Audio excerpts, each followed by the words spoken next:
kulanti waxaan u wanaagsan daawadayaal meel walba waa naga daawanaysaan kuna soo dhawaada barnaamij gaar ah oo idinkaga imaanaya xarunta TV-ga Kalsan ee dalka Sweden. waxaa barnaamijkan idin daadihinaya anigoo Maxamed Yaasiin Xaaji. waxaa barnaamijkan gaarka nasiib ugu yeelanay in xarunta TV-ga Kalsan ku martiqaadno gudoomiyaha dhalinyarada Banaadiriga Mudane Xasan Muriidi Abuukar. gudoomiye Xasan ayaa waxa uu gudoomiye ka yahay ururka baraarujinta Banaadiriga bahweynta Banaadiriga. gudoomiye waxaa marka hore ku soo dhawaataa TV-ga Kalsan. aad u mahadsan tahay Maxamed Xaaji. runtii annaga waxaan nahay dhalinyartii baraarujinta bahweynta Banaadir ee laga aasaasay UK sanadkii 12 November 2011 waxayna jirsatay waa 3 sano. gudoomiye haddii aan ku weydiiyo bahweynta Banaadirgu waa dad ballaaran oo geyga Soomaaliyeed aad u wada dega. maxay tahay ama maxaa idinku dhaliyay in dalka UK aad uga dhawaaqdaan daladan BB Banaadiri? runtii markay ay dhalinyarta reer Banaadir ay arkeen inay haysanin dad wacyigeliya ama hogaamiya, sidaa daraadeedana aan aragnay in waalidiinteena ay sidii hore ka gaabiyeen, ha ahaato da ahaan ama ha ahaato dhibaatooyinka la soo food saartay. marka iyagoo ilaa haddana aad u dadaalaya ayaa haddana waxaa dhacday inaan ku kordhino dhalinyaro inaan aasaasno si ay u noqoto dalada reer Banaadir mid aad u xoog badan. gudoomiye Xasan, intii uu jiro daladiina ama dalada dhalinyarada bahweynta baraarujinta Banaadiriga ma jiraan waxyaabo aad isoran karto waa idin qabsoomeen? runtii Maxamed Xaaji aad u mahadsantahay, waa su'aal fiican ah. waxyaalo badan oo maanta muhiim ah ayaa noo qabsoomay, waxaana ka mid ah in dhalinyarta reer Banaadir qaarkooda oo ay dhibaatooyin xagga guryaha ay ka qabeen. dad badan dhalinyaro badan aan guryo u guuriyasiinay, aan u qeyla dhaaminay. waxaa kala jiray dhalinyaro badan oo maanta aynan haysanin wacyigelin ama meel isugu yimaadaan xafiis ah, oo aan ugu furnay xafiis magaalada London qaybta Northka Holloway Road ayaa la yiraahdaa. cid kastana waa taqaanaa oo UK degan, meeshaasaan xafiiskeena u yahay. cid kastoo maanta oo dhibaatooyin haysana meesha noogu imaadaan, wacyigelin iyo wax kastana diyaaraan ula nahay, waana la taakuleynaa mar kastaba. soo tago gudoomiye waxqabadka dalka UK oo dadka reer Banaadiriga aad uga qabateen siba dadka danyarta ama aad u garanayn dalka ay yimaadeen UK, ma jiraan waxqabad gudaha dalka Soomaaliya aad ka qabateen inta daladiinu jirtay? Maxamed Xaaji, waa jiraan. aad iyo aadaan ugu faraxsannahay in ay maanta dhalatay dhalinyartii isbahaysatay ay noqotay dhalinyaro maanta u istaagan, ilaa haddana u istaagan. waxaa faa'iido waaweyn noo soo baxay. maanta waa u jeedaan waa Soomaaliya dhibaatooyin baa jiray oo aad iyo aad dhibaatooyin aad u facdheer oo xagga dagaalada sokeeye 24 sano jirsaday ayaa waxaad moodaa dhalinyarta reer Banaadir inay aad iyo aad dhibaatooyin xagga Muqdisho ay kaga haysato. ma haystaan shaqo, ma haystaan waxbarasho,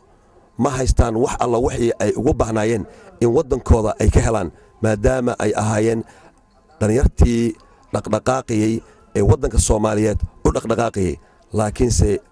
waa la sadbuursaday. waxaan maanta aad ugu faraxsanahay inaan helno 2 gudoomiye, gudoomiyaha degmada Xamarweyne oo la dhahayo Maxamed Cabduqaadir, iyo gudoomiyaha degmada Shingaani oo la dhahayo Saciid Maxamed Saciid. aad iyo aad ayaan halkaasi mudaantaas weyn aan kaga helnay xagga gudoomiyaha gobolka Banaadir Mungaab. aaduna u mahadsan yahay.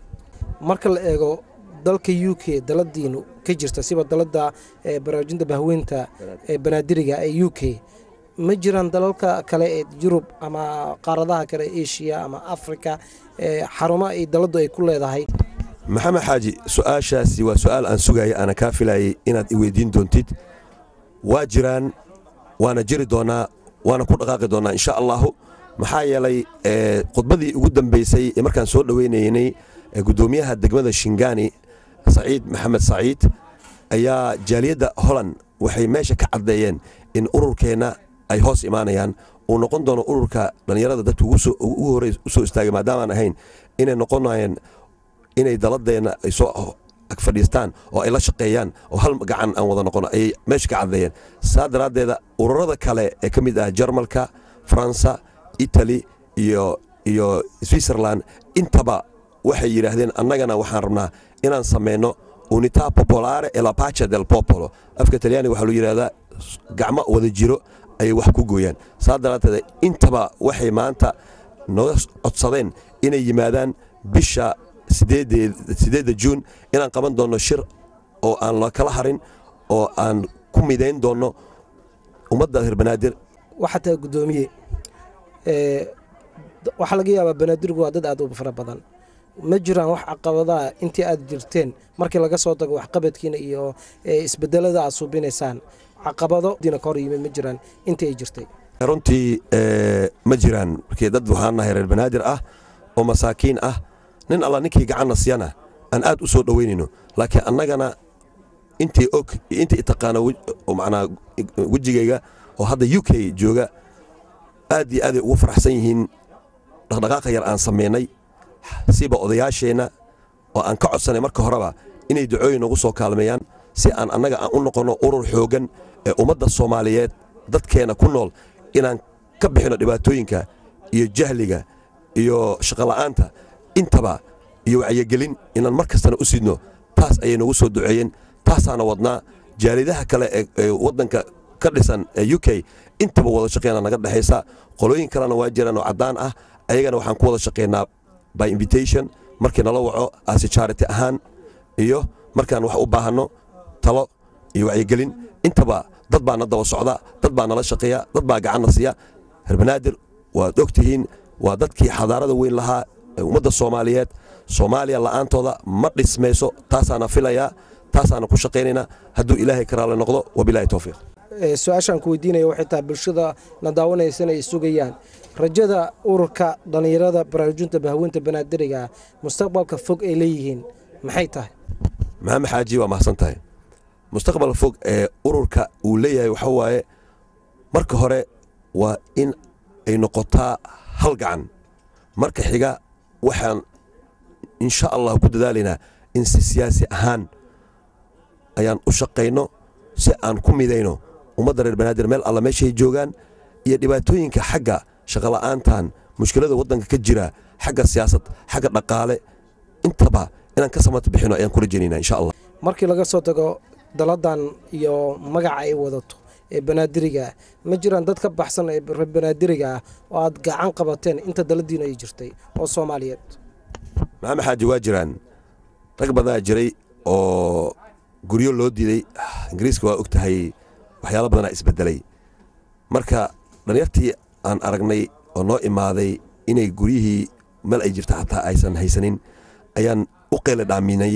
in la siiyo xataa hostel sida u yaqaaneen Ingiriiska hostel baa loo yaqaanaa dawladda Ingiriiska sida Somali Banaadir Association UK charity ahaan qayb charity ahaan waa nooga ogolaadeen nimankii guri waa siinay dad badan waa jiraan oo ka caabinay xagga sharciyada oo loo soo diiday xaanshooyin aan qornay waa jiraan waxyaalo kalena waa jiraan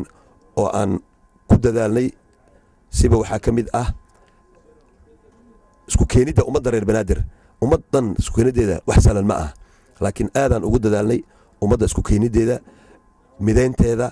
hadda waxaad moodaa inaan hal meel ka soo wada jeedno hal hadaf aan leenahay aan iska wada warqabno aan ku dadaalona ilaa hadda sidii aan ururka ugu dhigi lahayn ururkii maanta reer Banaadir sida SYL u soo kacday oo kale ummadana waa soo kacaysa laakiin markasta waxay xasuustaan waa Banaadirigii hore ee jiray waana socotaa waxay markastaba heesahooda murtidooda waxay ku dhawaaqaan xarunteena waa xamar xeerkeena waa diin xoogeena waa nabad lagu xamaasho Soomaaliya noolad aad iyo aad u maasantahay gudoomiye gabagabadii waxaan ku siinayaa fursadii kugu dambeysay TV-ga Kalson ku siinaya waxa ay tahay bahda Soomaaliyeed bulshada Soomaaliyeed gaar ahaan reer Banaadiriga maxaa talo ama tusaale aad u soo jeedin lahayd waa maasantahay aad iyo aad aan ugu faraxsanahay maanta inaan fursadan Kalson ka helay Kalson TV-na waxaan u rajeynayaa inay noqoto midii Soomaaliya oo dhan gacan ku qaban lahayd iyo adduunka oo dhan dacaladiisa tan kalena waxaan u soo jeedinaa Soomaaliya meel alla meeshay joogaan nabadda in lagu dadaalo waxaana ummadda reer Banaadirna u rajeynayaa ayagana inay la shaqeeyaan dawladda inay ku dadaalaan midnimada reer Banaadir markii horeba waa dadkii ummadda qaranka la'aantoodana Soomaaliya ma socon jirin ayagay ahayd nimankii ku ku dadaali jiray xagga dakhliga xagga dhaqaalaha xagga waxbarashada wax kasto haddana waxaa loo baahan yahay mudnaantooda in la siiyo dadkana in la kala soo soocin xoog iyo awoodna loo sheeganin oo lagu dadaalo in wax loo qabto loo naxariisto ilaahayna samadu idinkaga naxariisanaya wabilaahi towfiiq aad iyo aad aa mahadsantaha daawadayaal waxaan intaas kusoo gebagabeynaynaa barnaamijkeeni gaarka ahay oo maanta inoogu martay xasan muriidi abuukar gudoomiyaha dhalinyarada bahweynta banaadiriga ee baraarujinta bahweynta banaadiriga oo inoogu martay ahay magaalada Stockholm dalka Sweden xarunta TV-ga Kalson uu ku leeyahay intaas ayaan kusoo gebagabeynaya barnaamijka waa maxamed yaasiin xaaji oo idinkaga tagaya assalaamu calaykum waraxmatullaahi tacaala wabarakaatu